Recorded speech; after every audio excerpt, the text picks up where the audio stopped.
Thanks, Angus, and thanks to our speakers, Lucia and Fabio, coming to us via Zoom to speak about the inspirational strikes that have, rocked Italy in solidarity with Palestine, and that we've really drawn so much inspiration from here about the kind of struggle that will be needed to isolate Israel and to deliver a free Palestine. I was just going to give a quick few words because since we started organising this meeting and today, there's obviously been the big development of the so-called ceasefire, which has been announced. And, we share the relief and the celebrations of the Palestinians that have seen the Israeli weapons of death, the tanks, the armoured personnel carriers go back across the yellow line, the relief that more aid is coming in. We recognise that the fact this agreement is even happening is a monument to the fact that Trump and Israel have been unable to reach their genocidal aims after 2 years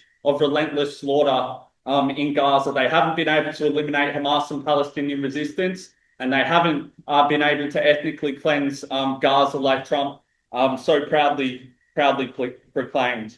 But we also need to recognise that this so-called ceasefire is an instrument of injustice. The occupation will continue, the siege will continue, the onslaught in the West Bank that has seen, 30,000 people displaced just this year, 1,400 homes destroyed will continue. The ability for Israel to turn on and off the access to life's necessities, the medicine, the food, the aid will continue. Their ability to attack inside Gaza will continue. So for all those reasons, the struggle we've been involved in the comrades in Italy and around the world will have to continue as well. The struggle to free Palestine, to break the siege and to bring about genuine self-determination from the river to the sea. With all that in mind, we also have to look at our own government. Albanese has welcomed the so-called ceasefire as a ray of light. He actually used the same words, a ray of light, that one of the heads of the IDF used, speaking to the troops after the ceasefire. He described it as a ray of light and a vindication of the ground war that they had been waging in Gaza. But not only that, one of the biggest points he's made in the statements with Penny Wong and the other things he's said has been insisting about the disarmament of Hamas. What that is an alibi for Israel to continue the genocide. It's got nothing to do with peace. It's about the subjugation of the Palestinians and the surrender of their right to determine their own future in their own country. So that is something that Albanese will be tarred with eternally, and it's a reason we need to keep up the struggle here as well. But as well as that, at the same week that he's talking about the ray of light with the ceasefire, you've got Israel Katz, the IDF defense minister, talking about gearing up and preparing to be able to wage another war in Gaza should it become necessary. What is Albanese doing that same week? Declassified Australia has exposed another shipment from Sydney Airport of F-35 parts to Netzarim Air Base in Israel. For their fighter jets, they use not only in Gaza, but in Lebanon, in Syria, in Iran, to terrorize the entire region. So that's Albanese's contribution to so-called peace, continuing to arm a genocidal state and showing no indication whatsoever that he would stop doing that without an immense struggle. So it's a reminder to us that our task here continues, and for the Palestine movement around the world. I think the real ray of light that we've seen has been the continuation of the struggle. We've seen not only the huge strikes in Italy repeatedly for Palestine, we've also seen Greece on the 10th of September. Now we've just seen Spain with a general strike for Palestine, despite the so-called ceasefire being used as by the world's leaders to attempt to tell us to shut up, we don't need to campaign anymore, we got what we want, and all the rest of their lives. But it's also important to us to recognise that, for a period, the kind of massive mobilisations we've seen with the 300,000 on the Harbour Bridge here, the big protests won't continue at the same scale, but the importance of continuing to isolate Israel, cutting every single tie, will continue. Just today, we've seen the court come out and strike out the anti-protest laws that were introduced by the Min's government. He introduced those laws with the justification following a protest we were involved in, where we were protesting the criminal Technion Israel Institute of Technology that makes the bulldozers they're using to level homes in the West Bank, develop the remote control bulldozers they're using to decimate Gaza. That law was struck out today, but we should also remember the protests and the movement that we were part of that saw those laws introduced defeated the tie between the University of Technology and Technion. A 10-year agreement doesn't exist anymore, and we're going to need 1,000 more of those campaigns to cut every tie with the terror state. Those BDS campaigns will have to continue. But we've also seen in Egypt, the students there at the American University Cairo, just in the last couple of days, blockaded a lecture where the former US ambassador to Israel, Daniel Kurtzer, was supposed to be giving a speech in Egypt, a bloodstained representative of the US empire at their university. They live in a state where the prisons are full of people who've dared to protest and show solidarity with Palestine, and they've come out and blockaded this lecture. They've chanted in Arabic, but one of the chants you could hear in English was "There is only one solution, intifada revolution," and that is a call that should echo here across Europe, where the strikes and the struggle continue, and across the Arab world, as the Arab leaders have crawled at Trump's feet in the Sinai at a nice, luxury hotel there to, feed his delusions of being a bringer of peace. The British organisation, the Socialist Workers' Party, had their front page of their paper just showing Gaza reduced to rubble, saying this is not peace. And that's exactly what we should be saying here. This isn't peace. This is continued occupation. It's continued siege. It's continued apartheid. So thank you so much to our speakers for coming and sharing the story of their struggle. I'm really looking forward to hearing it and to taking what they give and turning it into our aspiration here to build the kind of movement we need to cut every tie and to free Palestine. Okay, hi comrades, and nice to be here online. To start with, I think we need to take seriously what Trump said to Netanyahu to convince him to accept the ceasefire agreement. And he said Israel can't fight the whole world. And I think he's right, because the world has been rising against Israel. There is an unprecedented movement internationally against the genocide and challenging Zionism at its roots. And I think this statement really shows the power of our movement, and especially the impact of its escalation more recently in Morocco and in Italy. As you already said, this ceasefire is not the end of the genocide. It's a phase 2 of the genocide, and it's a pause that gives the people in Gaza a moment to breathe, to bury their dead, and also to rebuild their homes. But at the same time, this ceasefire is also a strategic pause for the United States and its allies who want to disarm the resistance while continuing to arm and fund the genocidal Zionist regime. And in the UK, Keir Starmer has been quite blunt already, talking about sending troops to Gaza to disarm the resistance. I mean, he's not very clever, but he keeps saying this kind of stuff, and that I think just contributes to his unpopularity. It's clear that in Gaza, the resistance has already defeated most of Israel's objectives, but this moment remains a gamble for them. And the outcome of this moment also depends on what we do here. It depends on what we do here in the imperial core, in the very places that build, fund, and profits from the machinery of extermination. Because the bombs that fell on Gaza, that continue to fall on Gaza, that continue to kill people, even yesterday, are paid for and produced here. and the logistics, the surveillance, the weapons all come to the global supply chains of genocide that start in the West.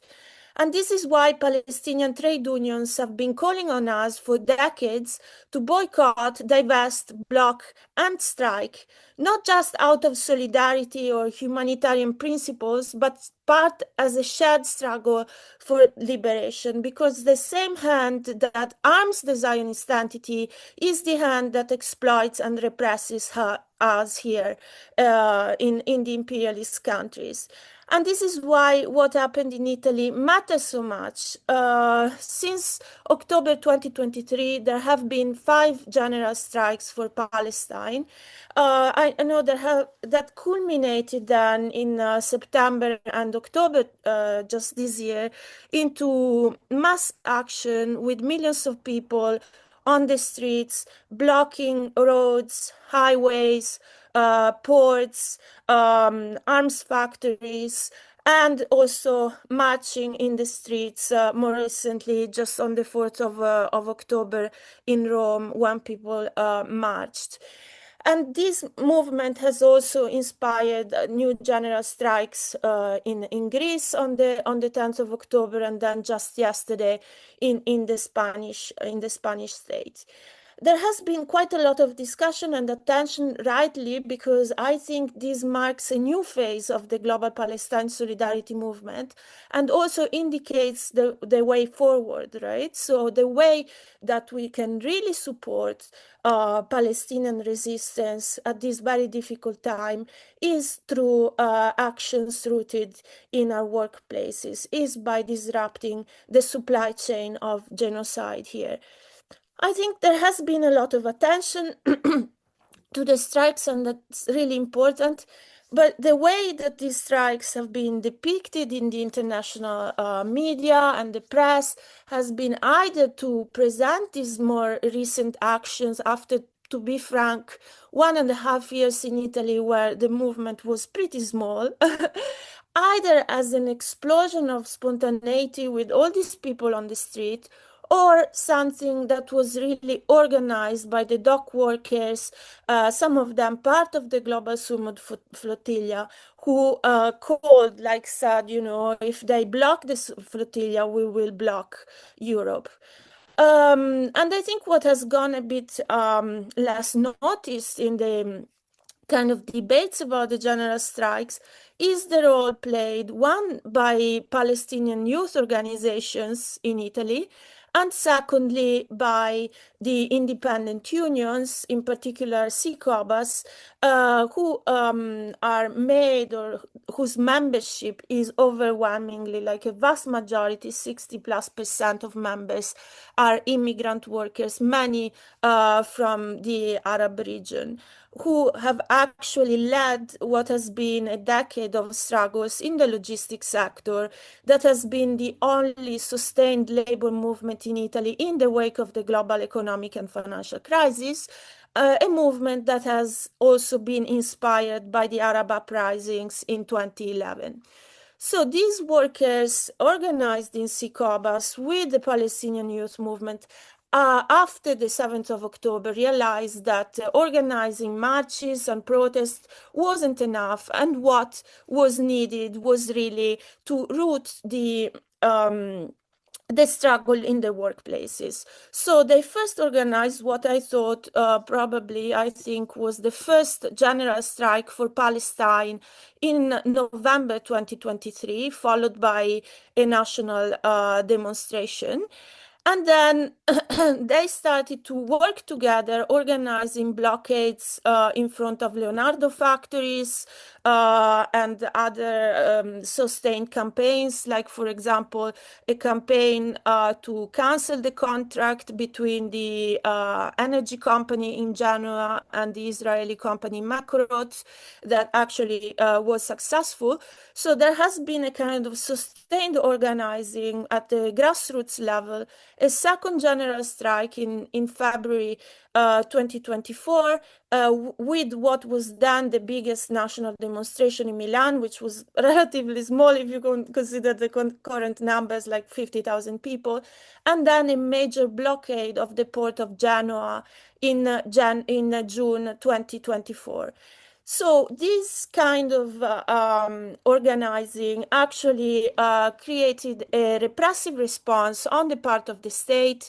This was the explicit target of this new security decree that became law in April 2025, that directly targets blockades, road blockades, and other forms of blockades with up to 6 years in prison, but also directly targets immigrant workers with the revocation of citizenship.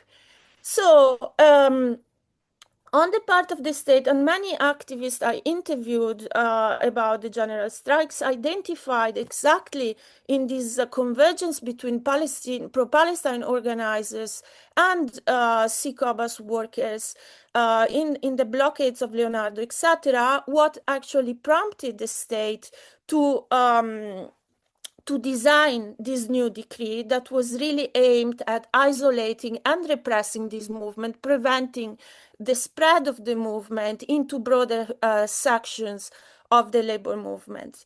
And the way in which the movement responded, I think it's very important because, first of all, this is a movement that always understood itself as a movement in support of the Palestinian resistance, that have actually organized I don't know who is listening, so maybe I should be careful, but they have always organized very clearly and explicitly in support of the Palestinian resistance.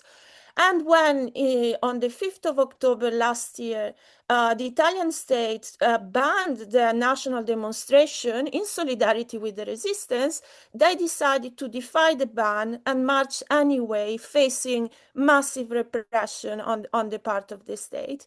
And they have actually continued to organize blockades and so on and so forth. So the response has been defiance, has been adherence, like not giving up in any possible way on unconditional support for the Palestinian resistance, even though the movement has been isolated for a while. So what's happened with the Global Summit Flotilla is that the kind of anger at what Israel was doing has started to create more media attention and has also led to broader sectors also of the institutional left that have for a while even explicitly supported the state of Israel to take a stance, to go on the streets after 1.5 years in which they had done really very little in support for the resistance. Thank you. And so what we have seen in September, on the 22nd of September, is that broader sectors of the youth in particular and the workers have started to mobilize more explicitly, more militantly, and have adopted the same calls, the same strategies of the blockade that have been characterizing the actions of unions like SI COBAS and have characterized this movement from the very inception. And I think the last point I want to make is that initially on the 22nd, the main trade union, CGL, which is a union with 5 million members, in order to be seen as doing something, so responding to these popular feelings, but at the same time demobilize or weaken the movement, called a separate general strike 5 days before the 22nd of September.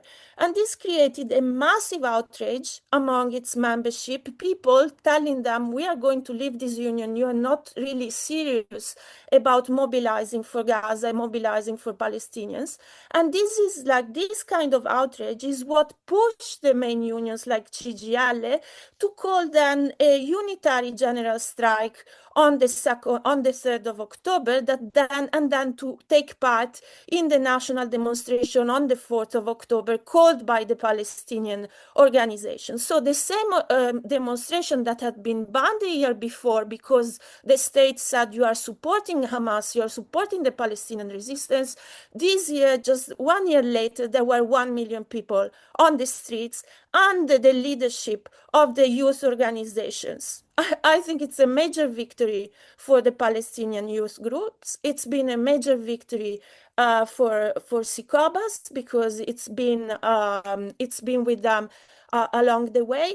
And I think it's a very important lesson for people everywhere in the world. And I finish here, including countries like maybe Australia or the UK, where we have strong, relatively big unions that have taken positions, stances, passed motions in favor of Palestine against this genocide, but have never really mobilized their members in the streets or organized disruptive action in solidarity with the resistance. I personally think this position is not tenable. You know, even in Greece, where there was a general strike, they also have anti-union laws, and they have been defying these anti-union laws. And it's time for us to defy these anti-union laws and take a concrete stance in favor of the resistance, in favor of Palestine, against the genocidal state of Israel, against the complicity of our own states, and also for our own liberation, because I think it's time for us to defy these laws that don't allow workers to express their solidarity, to express any political stance, and say this is not just politics, this is our own conditions, these are our own working conditions. I don't want to work and contribute to the supply chain of genocide, and this is something that is part of the struggle for our own liberation. Thank you.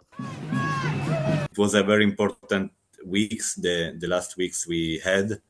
There were two of the biggest strikes and demonstrations of the last years, the 22nd of September and the 3rd of October, and followingly the demonstration in Rome on the 4th of October, which has been, it seems, the largest demonstration since the war in Iraq, or at least this is what people tell. So more than 20 years, it was around 1 million people who marched in the streets of Rome, not behind political parties or behind the main unions, but as Lucia said, behind the Palestinian organizations, and with the presence and leading also by the independent unions like ourselves.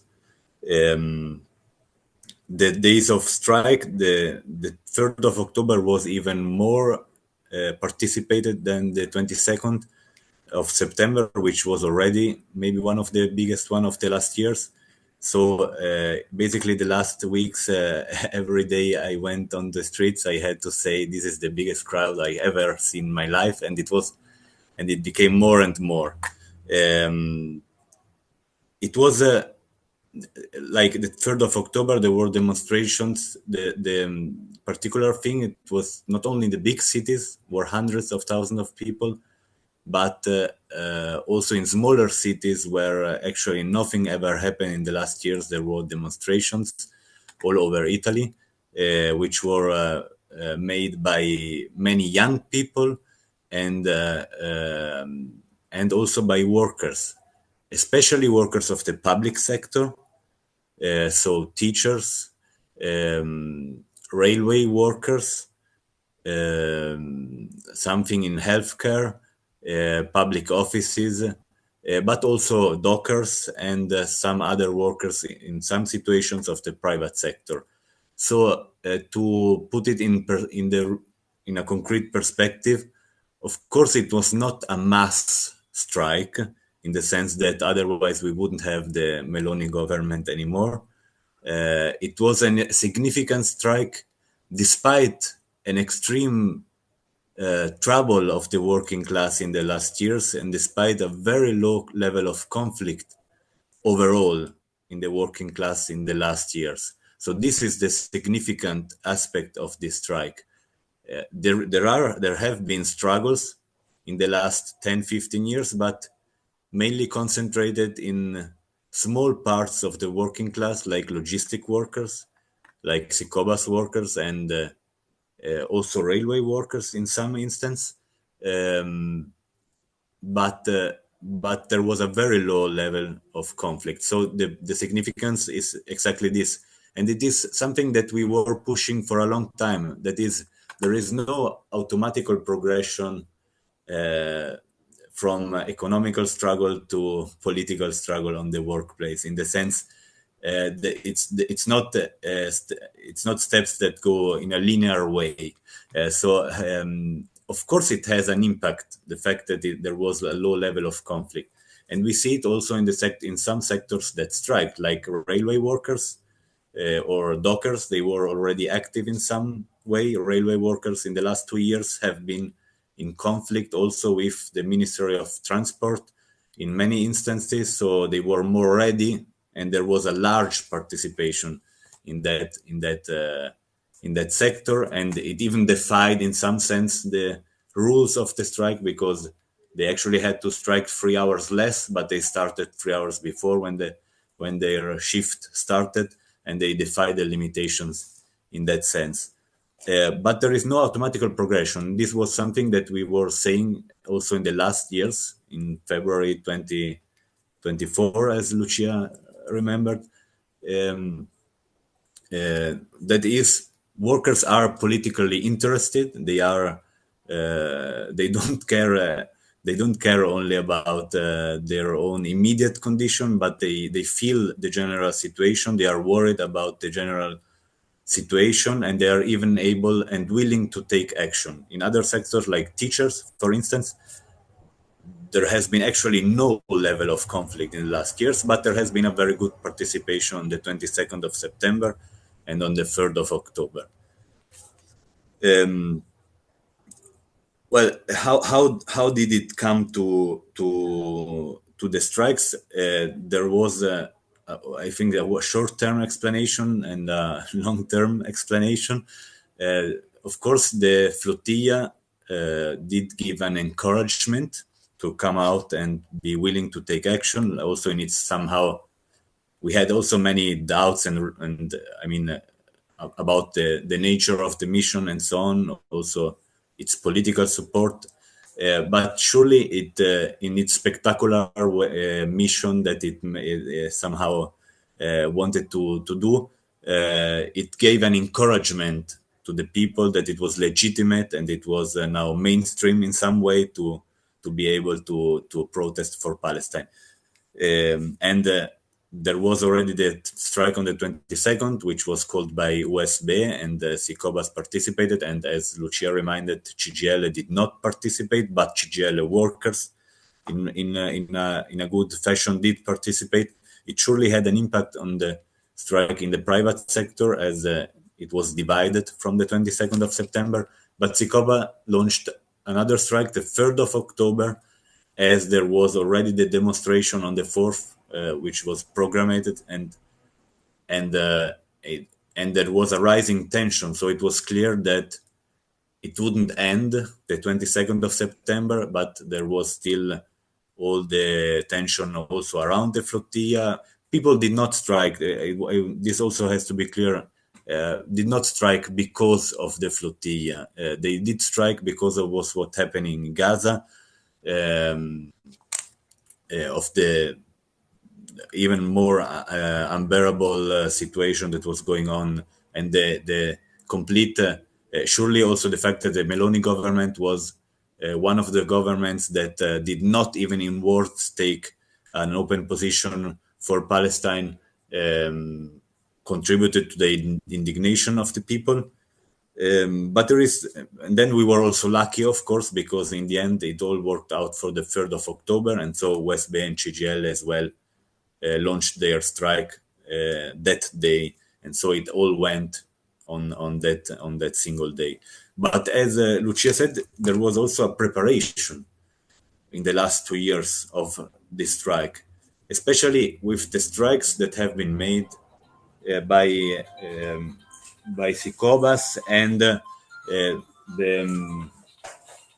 sorry, and the port blockades and the defiance in the streets also of some limitations, like the 5th of October, or even before the 22nd of January, the 27th of January 2024, which was the day of, it's the day of, I don't know how it's called in English, the day of memory, the Holocaust, for the Holocaust, which was in 2024. It looked like nobody could say anything about the ongoing genocide because it would be somehow anti-Semitic.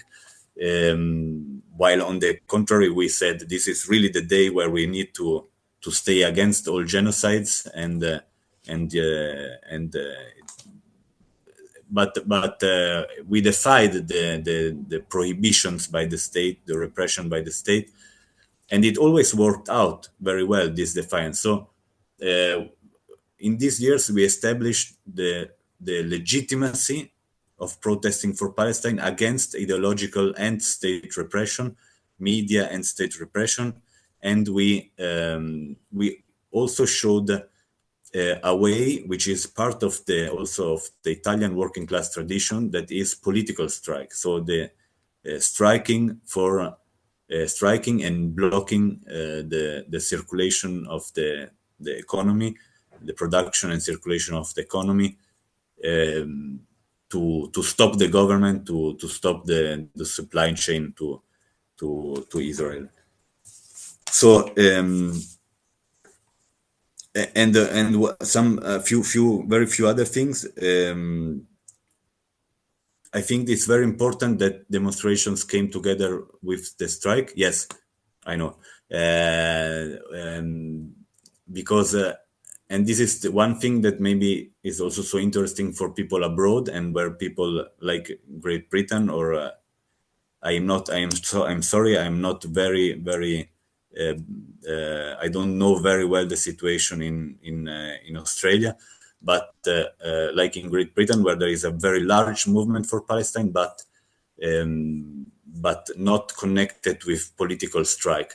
The important thing is that the youth that went to the streets and so on has been in this way connected to the working class as in a common struggle, a political struggle. So this is maybe one of the most important things. In the end, for us, it's very important. We are very happy that everybody is interested in these strikes and that the word of the strike is spreading, because we believe that the movement cannot only be international.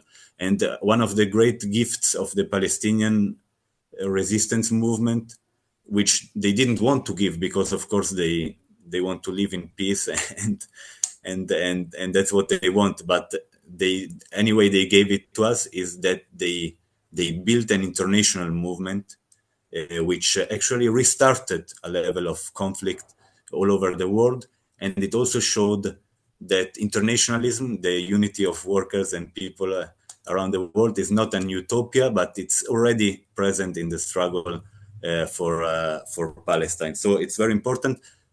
And one last thing, the agreement, which is surely not a peace agreement, and it's still a very, very uncertain. We are still trying also to grasp all the how it may work out, how it may go, but surely it's not a peace agreement. But the urgency with which basically all the governments of the world had to come together to establish this agreement was produced also by the mobilizations all around the world, and to stop these mobilizations. And I think also the Italian strike did give a push in this direction, and that is a very important thing, because we can now bring it, and people did feel this in some way. They did feel this impact.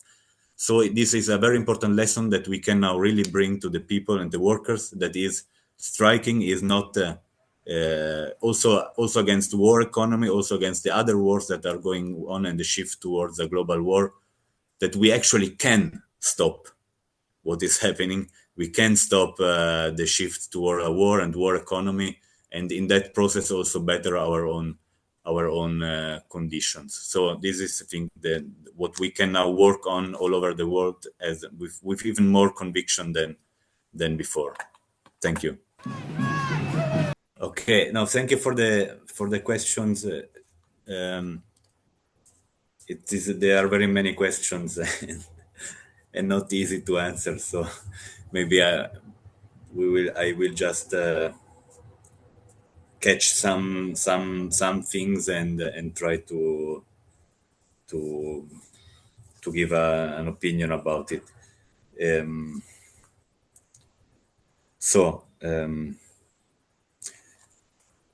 Well, one question was about how it was possible to link the Palestinian youth and the workers and the unions, and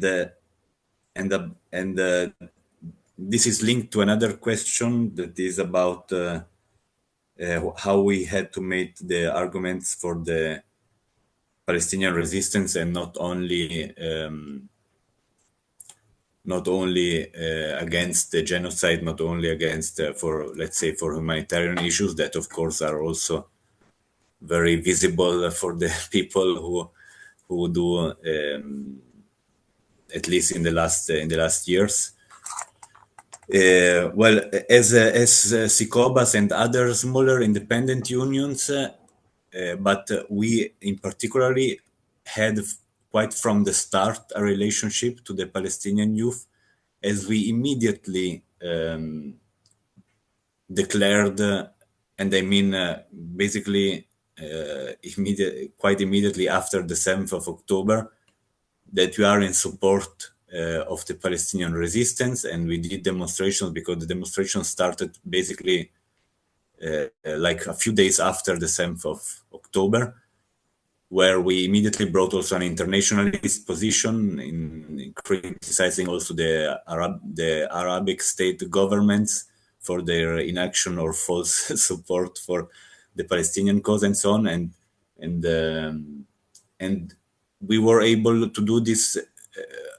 I think there is two things to say about this. One thing is, despite the fact that maybe the Meloni government is perceived as the most advanced repressive government, or because of course it has a right-wing history, actually in Italy, when it comes also to Palestine, until now, the repression has been less than, for instance, in the UK, in Germany, and in other countries. That means that you can say that you are in favor of the Palestinian resistance. Then, of course, the media and everything have been pushing everything they could to demonize the Palestinian resistance, and are doing it right now. And I think the agreement is exactly in order to silence, the Palestinian resistance. So okay, we have a ceasefire now. We don't have to say anything anymore. But they are trying now to introduce new laws so that you cannot say anything. Where anti-Zionism is basically put together with anti-Semitism, and you cannot say things like that anymore. So this is one thing. Another thing is SI COBAS is a union of immigrant workers. Most of them come from Morocco, Egypt. So we could also easily connect with a part of immigrant Arabic population in Italy that was actually more active in the first year of protest for Palestine, now a bit less.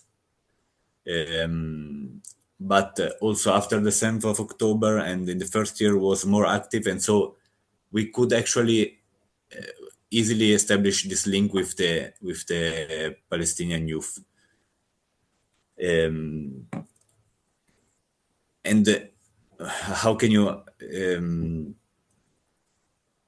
there are really many questions, because when it comes to the bigger unions, of course, they were not active on Palestine until very recently, or at least they slowly started to become active on a basis of words and declarations and so on, but they didn't mobilize anything in that regard.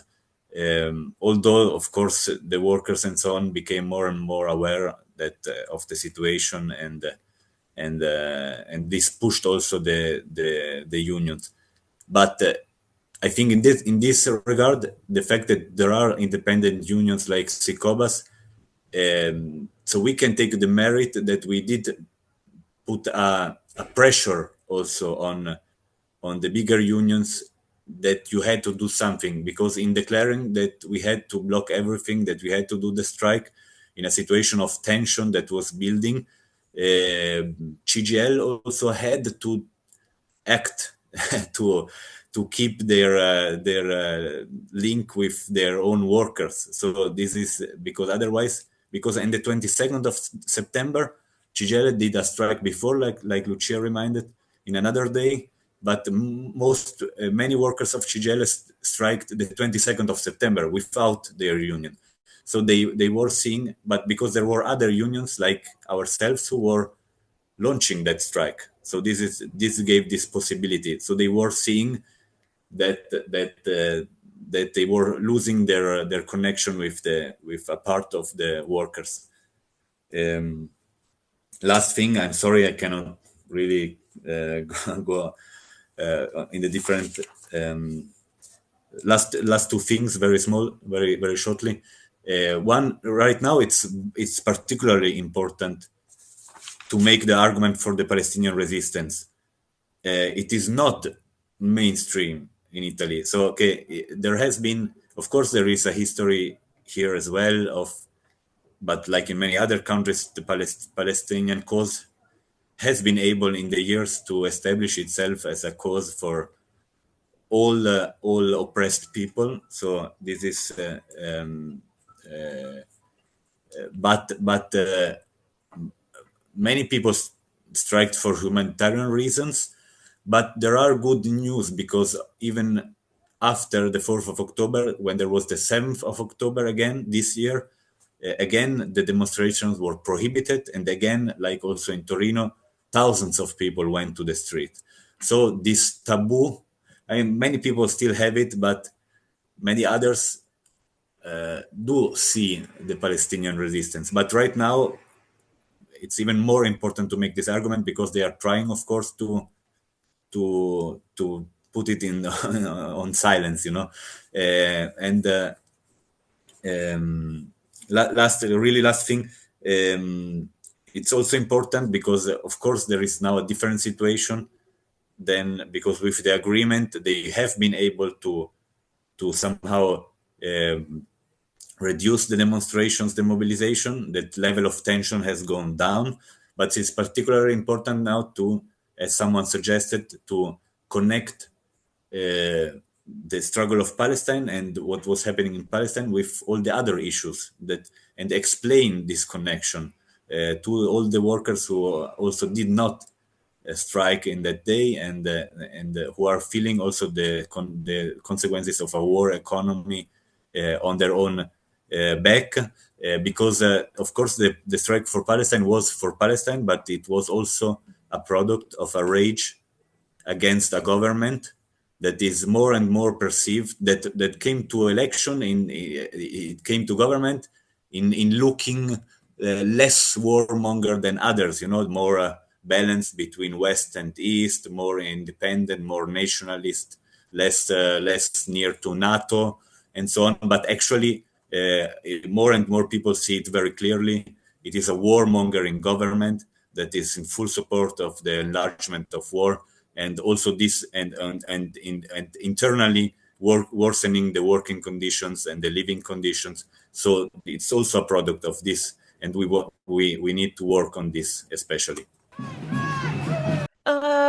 I think there are similarities, political similarities between Italy and Greece, actually quite interesting, that really emphasize the importance of the political role of the internationalist left, the revolutionary internationalist left, because as Fabio was saying, what we saw in Italy is a very important role played in the Palestine solidarity movement by immigrant workers, many of them from the region, organized in a union that has revolutionary principles, really.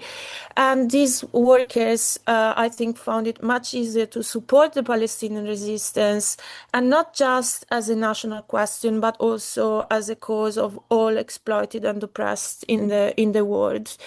And this kind of movement was actually not starting really in October 2023, but was built on the previous mobilizations, including against the inter-imperialist conflict in Ukraine, where unions like SI COBAS opposed the war itself as an inter-imperialist conflict, so also opposed Russian imperialism in the region. And the fact that they took this internationalist stance is one of the reasons why there hasn't been a real coordination with other independent unions like USB, that is linked to the communist network, that has more of a Stalinist, campist position and didn't really want to challenge Russian imperialism. And I was part of a previous attempt to coordinate dock workers in Europe that was basically founded by the also Rosa Luxemburg Stiftung, but I think failed exactly because of these political challenges around the political perspectives. I was in Greece actually over the summer in August, and what happened there, you were right to say there was all this mobilization against the cruises and the Zionists.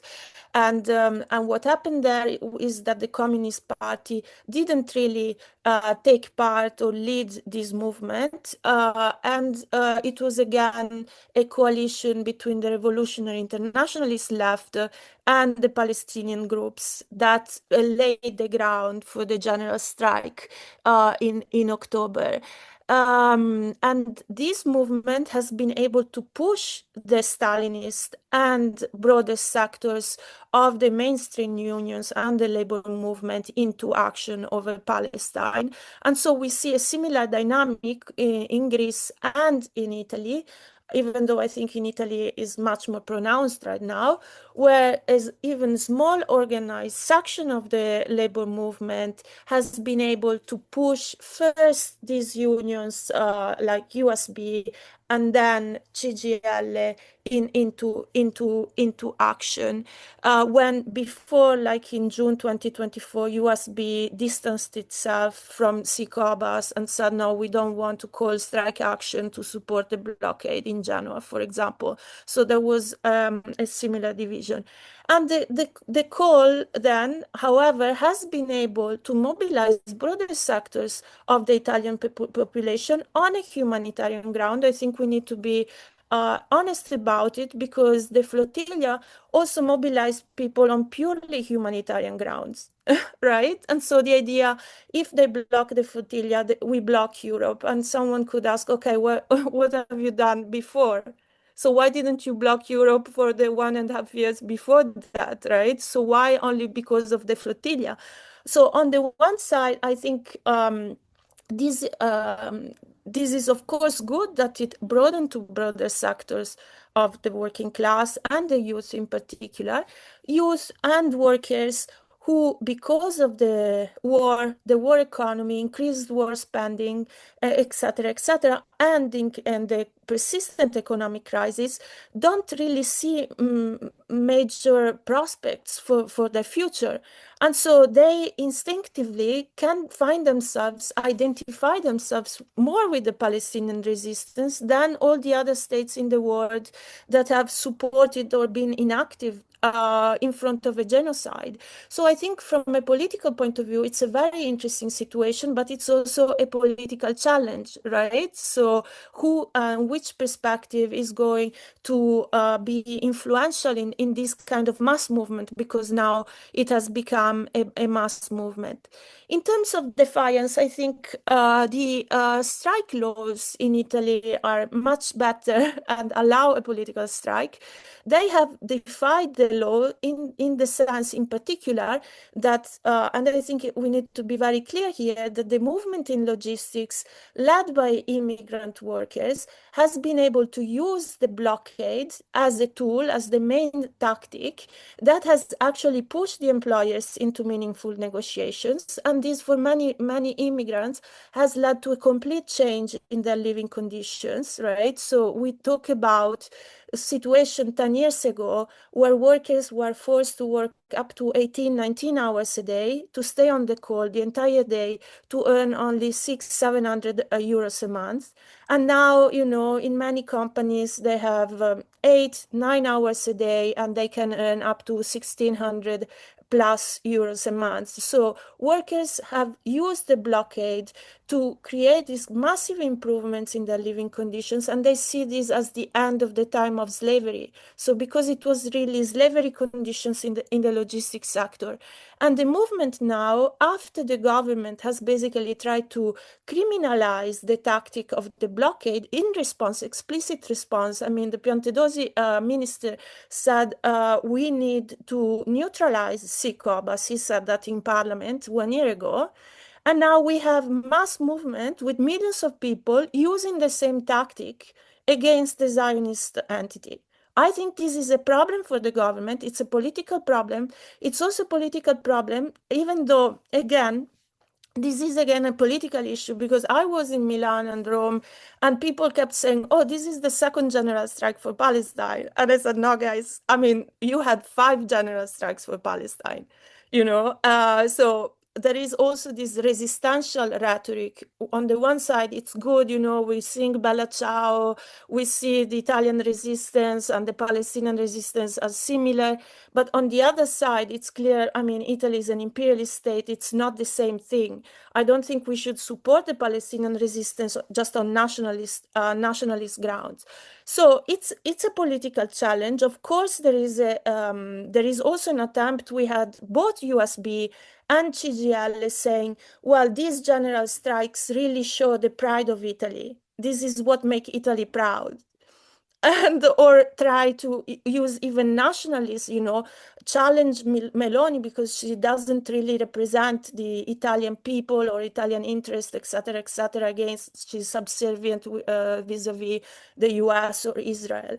So there is, on the one side, I think this attempt to challenge even support for the Palestinian resistance in a kind of nationalist perspective. And on the other side, we have a much more internationalist perspective. We have this role of immigrant workers, which I think have been able through the blockades to improve their conditions massively, and now are a problem for a government that has built its hegemony on racism.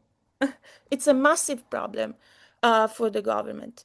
Regarding the question about the sending troops to Gaza, I think it's again linked to the kind of challenges in terms of political perspectives, because of course it's good in principle.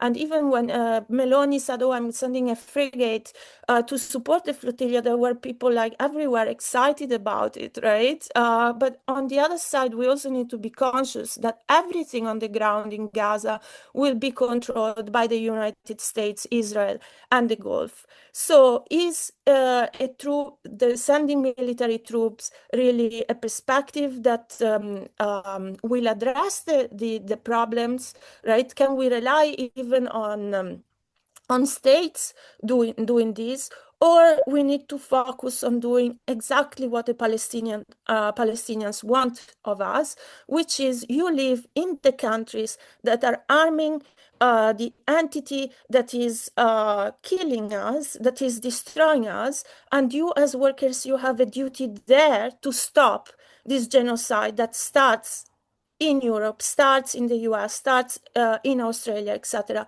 I think we need to focus on our duty here rather than relying on even, you know, progressive states sending troops.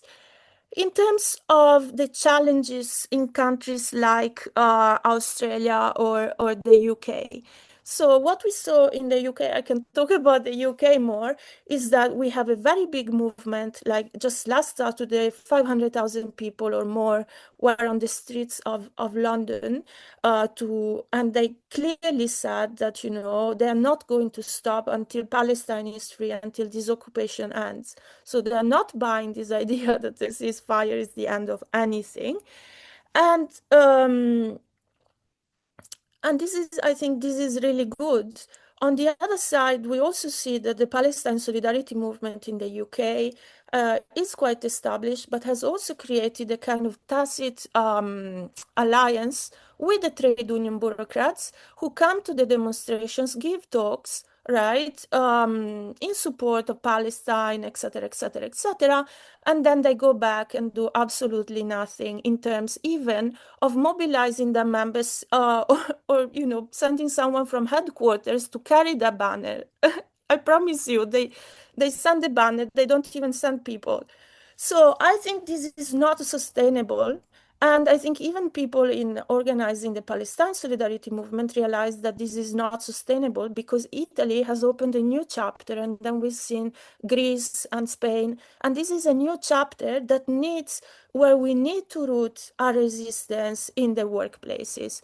And I find a situation here where Keir Starmer was elected, promising that he would repeal the anti-union laws, in particular the need to ballot 50% plus, etc., and is not doing it. He's pandering to the far right. We had 100,000 plus strong demonstration by Tommy Robinson and the far right. And again, unions pass motions and haven't mobilized their members against the resurgence of the far right that threatens their own members. We have a government, a Labour government, that is viciously attacking our civil liberties, where they have proscribed Palestine action, and now they even want to ban the motto, globalize the Intifada. And now they want to either send Tony Blair or troops to Gaza to disarm the resistance. And he's saying that after 500,000 people marched in London last Saturday. So from my point of view, it's not tenable for the unions to continue just with this rhetorical support. I mean, it, of course, as in Italy, even the mainstream unions mobilized when members mobilized from the bottom and pushed them into action. I think it's the duty of revolutionaries in countries like UK and Australia to mobilize, to work within the unions, as other comrades said, to make the position untenable and push to some form of concrete action. You said, Paddy, a national day of action, or, you know, even some more disruptive action, but where the unions need to mobilize their strength, need to mobilize their members. And I think this is the way forward. I'm a member of University and College Workers for Palestine, that is coordination of university workers. And this is what we are working towards, or we are trying to push within the movement here.